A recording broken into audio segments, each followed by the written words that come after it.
Senhor Jesus, limpa nossa consciência com teu sangue precioso. Declaramos que em nós mesmos somos fracos, frágeis e mortais, por isso não deixamos de invocar o teu nome. Reconhecemos teu governo em nós. Que seja feita a tua vontade em nossa vida. Senhor Jesus, remove os espinhos e as pedras em nosso coração que impedem de o Senhor como semente da vida crescer em nós. Precisamos de ti. Sem ti não podemos nada. Senhor Jesus, aplica o óleo e o vinho em nossas feridas, cura nosso coração e restaura nossa alma. Obrigado por tudo, em nome do Senhor Jesus. Amém. Bem-vindos ao canal da Vida, o trigo mais fino, para mais uma exposição das riquezas insondáveis do Deus triuno. Hoje vamos mergulhar nas reflexões de alguns ministros sobre o primeiro livro de Crônicas. É um olhar teológico bem particular sobre Davi e Salomão. A ideia aqui é entender como Crônicas reconta histórias conhecidas, de 2 Samuel principalmente, mas com ajustes bem intencionais. Parece que o ponto é focar nos planos de Deus, na graça, e em Cristo como cumprimento final. Vamos explorar essa visão. Então, para começar, Crônicos não é só uma repetição.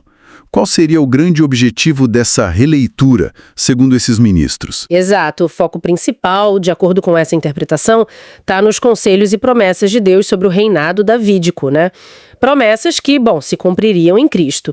E para destacar isso, o livro faz o que os ministros chamam de modificações conscientes. Ou seja, omite ou adiciona coisas que a gente vê lá em 2 Samuel. Entendi. E essas modificações, elas são muito aparentes? Quais omissões, chamam mais atenção? Olha, as mais notáveis são mesmo a ausência das falhas de Davi, tipo o caso com Batseba, a morte de Urias, isso some. E também um silêncio quase total sobre Saul e a casa dele.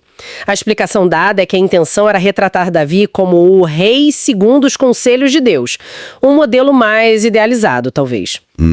É uma escolha teológica forte, Quase como focar no que eles chamam de novo homem em Cristo e não tanto no homem natural. Essa seletividade realmente é marcante. E como Davi e Salomão entram nessa visão como tipos, como figuras simbólicas? Ah, sim.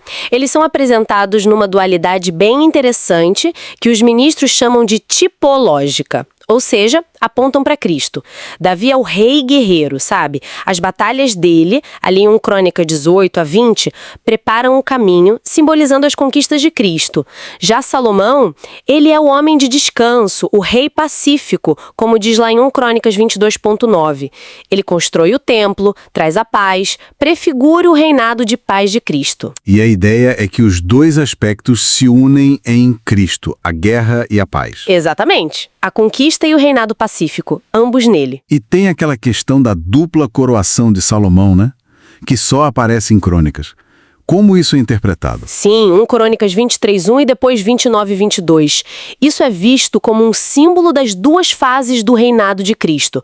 Uma celestial, que já estaria acontecendo após a redenção. Certo. E outra terrestre, futura, quando o reino dele for estabelecido de forma visível, plena. Essa ideia de um propósito divino guiando tudo fica bem clara no episódio do censo, em 1 Crônicas 21, A leitura ali é diferente de 2 Samuel. Muito diferente. Primeiro que a culpa pela ideia do censo é colocada direto em Satanás, lá em 1 Crônicas 21.1. E o mais interessante é como a falha de Davi, nesse relato, acaba sendo um meio para Deus estabelecer um novo centro, não mais focado só na lei, mas na graça. E esse centro é Sião, o Monte Moriá.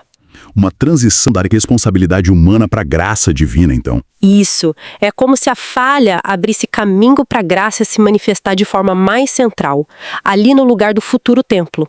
E qual o papel de Davi nesse momento? Nessa visão, Davi age quase como um mediador, um sacerdote substituto. Ele intercede, se coloca no lugar do povo. E o ponto crucial, ele compra a eira de Ornã, que é identificada como um Monte Moriá, e constrói o altar ali. O fogo do céu consumindo o sacrifício, em 1 Crônicas 21.26, é visto como o selo de Deus. Como se ali a paz com Deus fosse estabelecida de vez. Exatamente. Simbolizando a expiação, o fundamento da graça. E isso leva direto para a preparação do templo. Davi junta tudo, mas não constrói. Qual o significado disso para esses ministros? Davi mesmo diz que preparou os materiais em minha aflição, 1 Crônicas 22.14. Isso é interpretado como um tipo dos sofrimentos de Cristo. Sofrimentos que seriam a base necessária para o reino de paz que Salomão estabeleceria e que Cristo estabelece plenamente. E a planta do templo? Ah, sim, é enfatizado que o projeto veio por inspiração divina direta a Davi. Está lá em 1 Crônicas 28, versículos 12 e 19. E toda aquela organização detalhada do serviço. Levitas, sacerdotes, músicos, porteiros. Sim, Davi organiza tudo isso nos capítulos 23 a 26. É apresentado como um serviço perfeito, alinhado com os pensamentos de Deus. E a distribuição das tarefas por sorte, né? 1 Crônicas 24, versículos 5, 25, 8. Isso é destacado para mostrar que foi escolha divina, não humana. E a unção de Zado aqui. Exato. A unção de Zado aqui como sumo sacerdote em 1 Crônicas 29 e 22 é vista como o cumprimento daquela promessa de 1 Samuel 2.35 sobre um sacerdote fiel. Tudo se encaixando. Então, fica bem claro que essa análise vê 1 Crônicas não só como história, mas como uma lente teológica muito específica. Uma releitura que seleciona, que enfatiza para mostrar os propósitos de Deus, a graça e apontar para Cristo. Precisamente. É uma narrativa que quer destacar a soberania divina, a centralidade do perdão e da graça, mesmo na falha humana, e como tudo preparava o caminho para algo maior. E isso nos deixa pensando, né?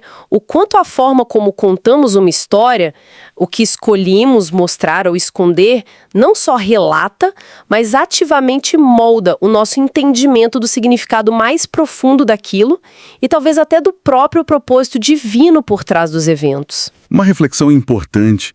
Se você gostou desta exposição na palavra e ela te edificou, inscreva-se no canal O Trigo Mais Fino e compartilhe com outras pessoas que poderão também desfrutar destas riquezas de Cristo.